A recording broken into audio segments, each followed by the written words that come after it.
10 de la mañana con 13 minutos. A esta hora, muchos estudiantes nerviosos están rindiendo su PSU. 288.000 aproximadamente. Cifra récord. Récord, ¿verdad? Bueno, en este marco queremos conversar con una especialista del tema para saber cómo elegir correctamente, cómo enfrentar este desafío. Para responder esta y otras preguntas estamos con la psicóloga Carolina Vaccaro, psicóloga de la Universidad Andrés Bello, quien nos acompaña en la mañana informativa. ¿Cómo estás, Carolina? Hola, buenos días, muchas gracias. Bueno, estas conversaciones, estas entrevistas del cómo afrontar este desafío se repiten año a año. Sin embargo, el escenario comienza a cambiar. Tenemos un país cada vez más inundado de profesionales y tal vez muchos alumnos dan ya la PSU con una predisposición distinta, tal vez un poco perdidos y cada vez más en una nebulosa con respecto a su futuro. Sí, es bastante importante el saber que la PSU es un proceso, no un fin.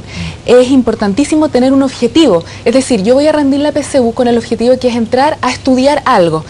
Y si en general no se sabe bien qué es lo que se va a estudiar, a veces el proceso se vuelve un poco confuso o difícil de enfrentar, porque yo me voy a preparar en la medida en que yo sepa hacia dónde me voy a dirigir, y por lo tanto la orientación vocacional aquí en el tema de la PSU es fundamental en el aspecto de la claridad que hay que tener frente a ella. Carolina, ¿cómo explicarles a los chicos que están rindiendo la PSU que tampoco se juegan toda la vida, que tienen derecho a equivocarse, que tienen derecho a que les vaya mal y que además la universidad no es la única opción en su vida? Yo no quiero quitarle gravedad a las cosas, pero también ponerlas en su contexto. Aquí no deciden la vida o si les va a ir bien o no, en fin, o sea, cómo darle su real contexto a la prueba.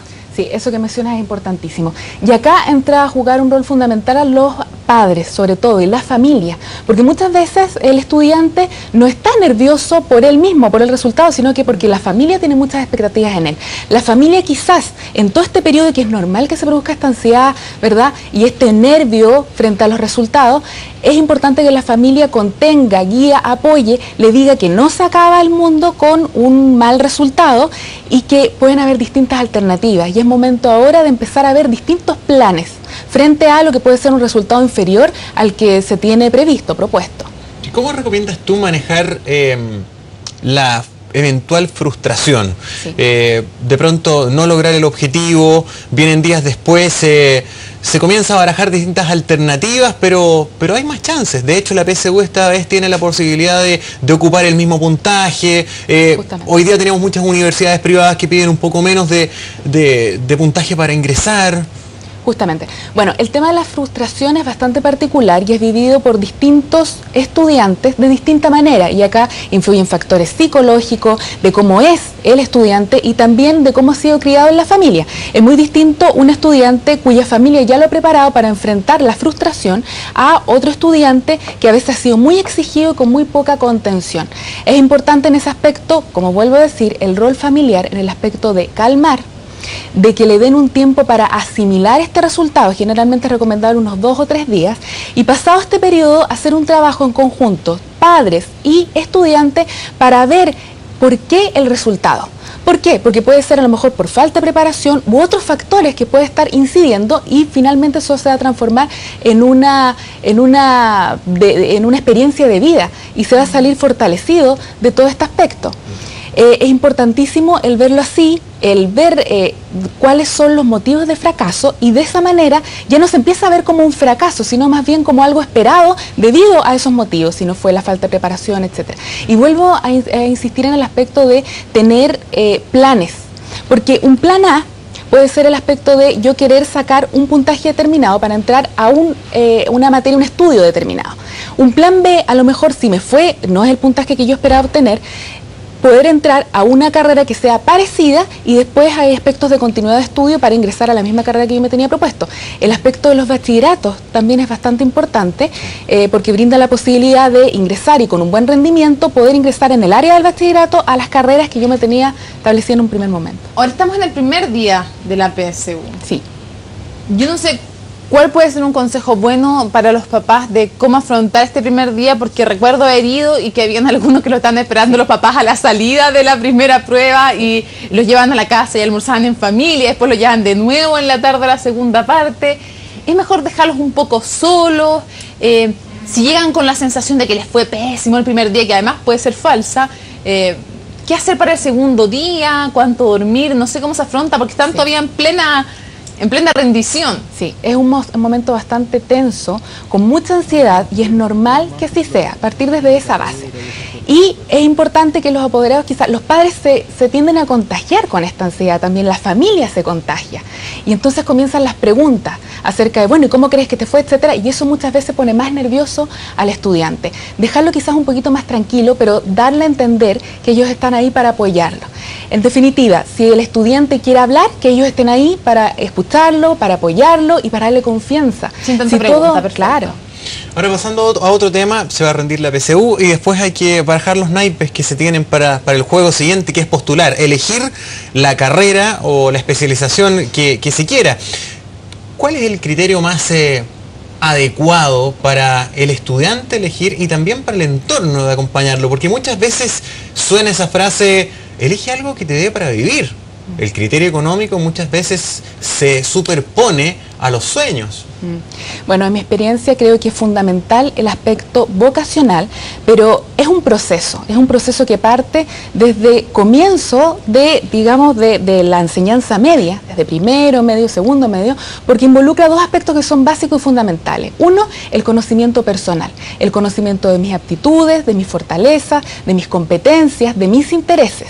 Y por otra parte, el conocimiento que generalmente se empieza a ver en tercero, cuarto, de las distintas instituciones, de los distintos programas de estudio. Son dos áreas que es importante que ellos vean, porque pasa muchas veces, y eso lo he visto en la experiencia, que los estudiantes que no saben bien qué estudiar no se conocen a sí mismos. Y uno les pregunta, ¿y cómo eres tú? Y como que tienden a empezar a decir, no sé bien. Bueno, ¿y qué hace un joven que no tiene idea qué quiere estudiar? ¿Tendría que ir a un orientador? ¿Tendría que ir a un psicólogo? ¿Qué le recomendarías si es que tuviera además los recursos para hacerlo? Porque sabemos que muchas veces, lamentablemente, esto es un tema de recursos. ¿Qué hacer si es que tiene los recursos y si no los tiene, qué orientaciones? Bueno, si es que tienen los recursos, poder ir a algún orientador, etcétera, que en general aplica una batería de pruebas y al mismo tiempo, en el hecho de la conversación, puede ir dirigiendo las preguntas hacia el ver por dónde van estos intereses y estas competencias. Pero importantísimo, si no, también está el diálogo con los padres. Los padres conocen muy bien también a sus hijos y también con personas, amigos, etcétera, y por sobre todo que empiecen ellos a pensar en solitario cuáles son las actividades que en general a ellos les producen más interés realizar. Hay algunos que tienen interés por el aspecto computacional, otras personas por el aspecto comunicacional, para ayudar a otros. Hay muchas carreras que están enfocadas de acuerdo al objetivo. En primer lugar, ver el objetivo y ver mis capacidades, porque hay muchas competencias que se pueden ir desarrollando también. Sí, y también ser un poco honesto con uno mismo, o sea, autoevaluarse, saber hasta dónde llegan mis capacidades, de qué voy a ser capaz o no de hacer, porque muchas veces algunos alumnos postulan una carrera porque les tinca, porque les parece interesante, pero en definitiva saben dentro de sí mismos que no tienen las competencias a veces para hacerlo. Claro, y sobre todo informarse de qué se trata la carrera, no quedarse... Ver las mallas. Claro, y además de ver las mallas, porque las mallas tienen materias que a lo mejor en primer y segundo año después no se vuelven a ver, son materias básicas. Y ha pasado que los estudiantes en general, en los colegios dicen, ay, me interesa esta carrera, ve la malla y dice, no, es que en primer año hay esta materia, entonces esta carrera no es para mí. Ver el campo ocupacional, ver qué es lo que va a hacer el profesional una vez que se titule, en qué va a trabajar, las especializaciones que pueden ser muy diversas en una misma carrera. Carolina, tengo dos dudas como prácticas. Uno, ¿debiera el joven fijarse realmente en lo que se estudia o en lo que va a trabajar? Porque el estudio dura, no sé, 5 años, pero el trabajo es no necesariamente para toda la vida, uno puede cambiar de rumbo, pero mucho más largo plazo. claramente.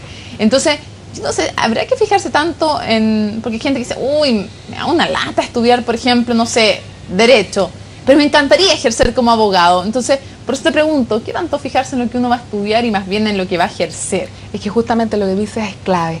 Es importante ver el campo ocupacional y qué es lo que hace una persona que estudia esa determinada carrera y ver que hay distintas especializaciones en una misma carrera. Es decir, uno puede estudiar una carrera que va a ser los contenidos base, pero de ahí viene lo que sigue, que es el seguir perfeccionándose, seguir estudiando, etcétera, y de ahí uno le puede ir dando rumbo, digamos, y encaminando hacia dónde uno se va a dirigir. Perfecto. En general los estudiantes no tienen mucha noción de qué es lo que van a hacer, pero por último empezar a ver desde dónde pueden empezar. Y lo otro, yo no sé cómo lo hacen los papás, yo no soy mamá, pero no sé cómo lo hacen los padres con el siguiente dilema. De repente a un chico le gusta mucho una carrera y objetivamente los padres ven que no tiene dedos para el piano. Entonces no sé si tienen que desalentarlo, entre comillas, o de repente también yo siempre he pensado que el esfuerzo hace harto más que el talento y que si realmente lo apasiona algo, puede llegar a suplir con dedicación, con pasión, esas falencias de aptitudes naturales. No sé qué tiene que primar, si lo que te gusta o para lo que sirves naturalmente. Es que justamente ahí la clave es la conversación, el saber por qué la persona quiere dirigirse hacia esa carrera, y a lo mejor es un sueño que puede estar bastante lejano a lo que es la realidad, pero sin embargo, si la persona siente que esa es como su misión de vida, esa es la carrera para él o para ella, todas las competencias también se pueden ir desarrollando, y es importante saber qué habilidades voy a tener que desarrollar para desempeñarme bien en esa carrera y ver si voy a ser capaz o si me va a gustar desarrollar también esas competencias y esas habilidades. Eso es clave, el conversar muchas veces. ¿Qué análisis se hace del escenario actual en que vemos que los jóvenes que salen del colegio están aparentemente mucho más inmaduros que antes, en el sentido de que a esas alturas son cada vez menos los que tienen claro el panorama? Más encima se enfrentan a un escenario que no es muy auspicioso, se dice mucho que no hay cupos laborales, que hay muchos profesionales que están cesantes, ingenieros comerciales, abogados, de todo, ¿para qué decir periodistas? Entonces, ¿cómo una familia puede darles un poco de tranquilidad o darle algunas luces? No sé, ¿podrá ser recomendar que empiecen por una carrera más técnica, buscar lugares donde tengan mayor nivel de ocupación? La verdad es que depende también del tipo de estudiante, depende mucho del caso mismo. Muchas veces hay estudiantes que ingresan a carreras que están muy copadas, sin embargo, como es su como rol le motiva tanto, se va a destacar ese estudiante y va a querer también aprender cada vez más de esa carrera. Quizás no es bueno también ingresar a una carrera porque tiene amplio campo laboral, porque si es que al estudiante no le gusta esa carrera, por mucho que tenga un trabajo, la verdad es que no se va a realizar en él. Entonces es importante que la familia comience un proceso que comienza desde segundo medio, incluso cuando tienen que escoger áreas vocacionales en el colegio, empezar desde ahí a ver los intereses y que no sea algo que se tome de un día para otro. Eso no puede ser de casi la noche anterior, definir una carrera. ¿Y qué le aconsejas tú? Porque hemos hablado harto de los padres. ¿Qué le aconsejas tú a un joven que uno ve en las charlas vocacionales? Hay hartos chicos complicados porque quieren ser cantantes, artistas, quieren ser técnicos, quieren estudiar en un instituto profesional, quieren estudiar, no sé, cocina, y los padres, o sea, es más, en casos en periodismo también les dicen, estudia algo más, mijito. Si le va bien en el colegio, ¿por qué no estudia? ¿Por qué no es abogado? ¿Por qué no es ingeniero? ¿Por qué no es médico? Entonces, ¿qué le aconsejas tú a ese joven que quiere estudiar algo que no coincide con las expectativas familiares?